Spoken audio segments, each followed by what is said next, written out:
తాకట్లో ఉన్న మీ బంగారాన్ని విడిపించి ఆ రోజు ఆన్లైన్ రేటుకి కొంటాం. Sharma gold company. నమస్కారం. విశ్వావసు నామ సంవత్సర ఉగాది శుభాకాంక్షలు.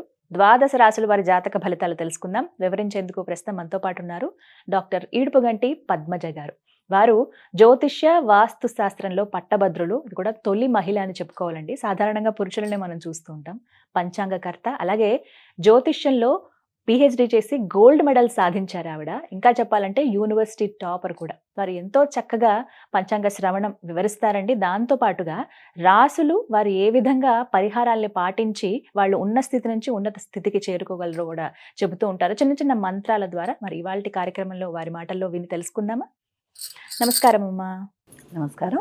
ఈ విశ్వావసు నామ సంవత్సరంలో ధనువు రాశి వారి జాతక ఫలితాలు ఏ విధంగా ఉన్నాయో తెలియజేస్తారమ్మా? ధనుసు రాశిలోకి వచ్చే నక్షత్రాలను ప్రధానంగా తీసుకుందాం మనం. ధనుసు రాశిలోకి మనం మూల 1, 2, 3, 4 పాదాలు, పూర్వాషాఢ 1, 2, 3, 4 పాదాలు, ఉత్తరాషాఢ 1 పాదం, ఈ 9 పాదాలు, ఈ 3 నక్షత్రాలకు సంబంధించినవి మనం ఇందులో చూస్తాం ప్రధానంగా.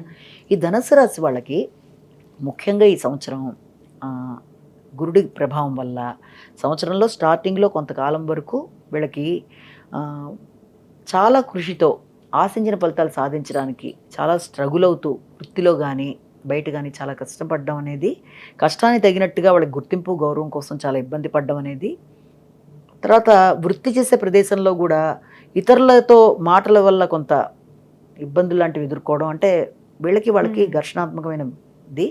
ఇలాంటి వాటికి అంటే వీళ్ళకేదో స్వార్థపూరితంగా ఉన్నట్టుగా ఇతరులు వీళ్ళని అనుకొని వృత్తిలో వీళ్ళకి ఇబ్బందులు లాంటివి, అంటే వృత్తిలో గౌరవం అనేది కొంతవరకు తగ్గే అవకాశాలు కానీ, వృత్తిపరమైన విషయాల్లో బయటికి రావడం కానీ, ఇలాంటివన్నీ కూడా ఈ ధనురాశి వాళ్ళకి మే దాకా నడుస్తున్న టైం కొంత ఇబ్బందికరంగా ఉందంటే వృత్తిపరమైన విషయాల్లో జాగ్రత్తగా ఉండాలి, మాటల విషయంలో జాగ్రత్తగా ఉండాలి. ఇక రెండోది వచ్చేసి ఖర్చులు. వీటి విషయంలో ఓకే, ఖర్చులు ఓకే, కానీ రెండు ప్రధానంగా అంటే అనుకోని వ్యక్తుల వల్ల కొందరు మంచిగానే కనబడుతూ కూడా వృత్తిపరంగా వీళ్ళకి ఇబ్బంది కలిగించే అవకాశాలు ఉంటాయి కనుక అదొకటి. మే దాకా. మే తర్వాత నుంచి గురుగ్రహ ప్రభావం వల్ల జీవిత భాగస్వామి వ్యవహారాలు వీళ్ళకి అనుకూలంగానే ఉంటాయి. అలాగే వృత్తికి సంబంధించిన విషయాల్లో వీళ్ళు కొత్త ప్రయత్నాలని బలంగా చేస్తారు.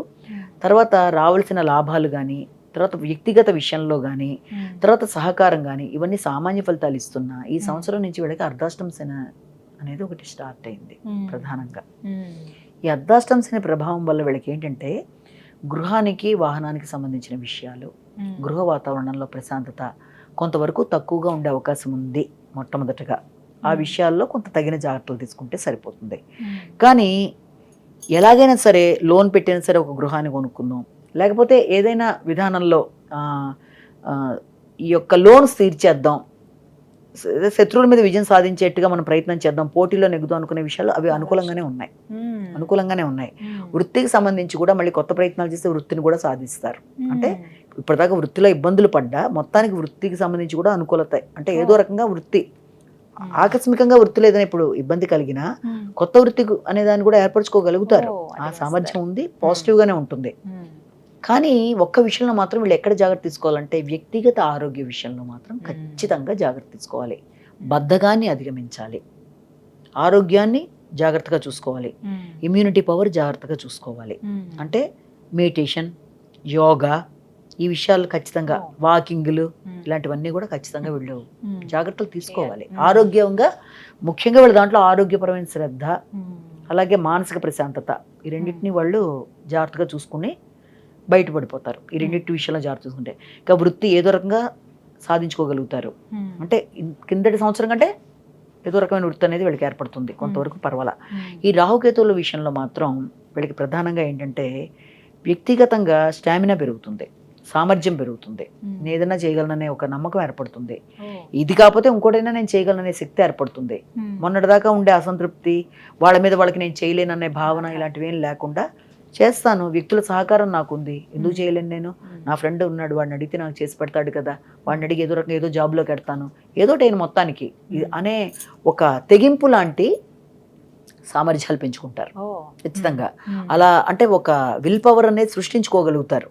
కానీ ఈ విల్ పవర్కి ఈ యొక్క బద్ధకం, తర్వాత ఆరోగ్య శ్రద్ధ లేకపోవడం వల్ల మళ్ళీ అది మిమ్మల్ని వెనక్కి లాగే అవకాశం ఉంది. కాబట్టి రాహు హెల్ప్ చేయడానికి ప్రయత్నం చేస్తున్నప్పుడు ఈ యొక్క శనిగ్రహ ప్రభావం వల్ల ఈ అనారోగ్య సమస్యలను అధిగమించే ప్రయత్నాలు ఒకటి చేయాలి. ఈ మెడిటేషన్, యోగా చేయడం. రాహువు ఇచ్చే సహకారం. అలాగే లౌకిక ప్రయాణాలు అంటే ఏదో లాభాన్ని ఆశించేసే ప్రయాణాల వల్ల వాళ్ళకి అంత గొప్ప లాభాలు అయితే ఉండవు. ఆధ్యాత్మిక ప్రయాణాలు, దూర ప్రయాణాలు, తర్వాత ఒక రకమైన స్పిరిచువల్ టూర్ చేద్దాం, మైండ్ ప్రశాంతంగా లేదనే ఆలోచనలు వచ్చేస్తాయి వాళ్ళకి.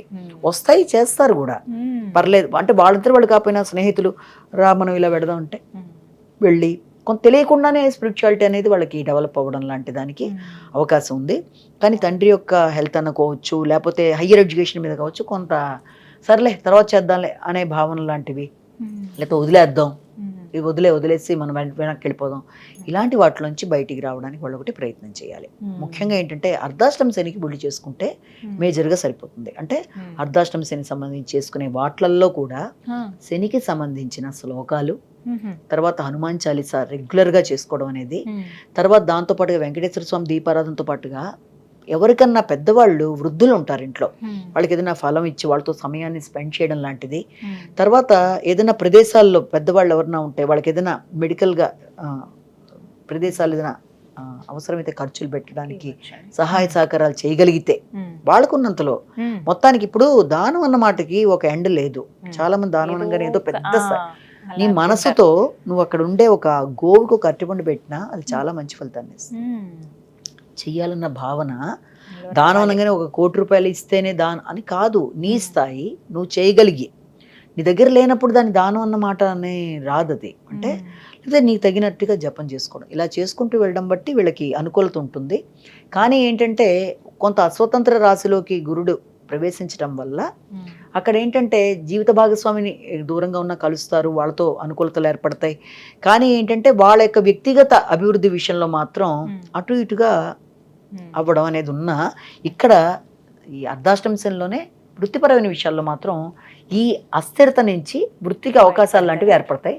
రాహు యొక్క సహకారం బాగుంటుంది, ఏం పర్లేదు నేను హెల్ప్ చేస్తాననే పరిస్థితులు లాంటివి ఏర్పడతాయి. కాబట్టి వీళ్ళకి సమస్య కనబడుతున్నా దాన్ని అధిగమించే అవకాశాలు కూడా వీళ్ళ చేతుల్లోనే ఉన్నాయి. చక్కగా వివరించారండి. ధన్యవాదాలు.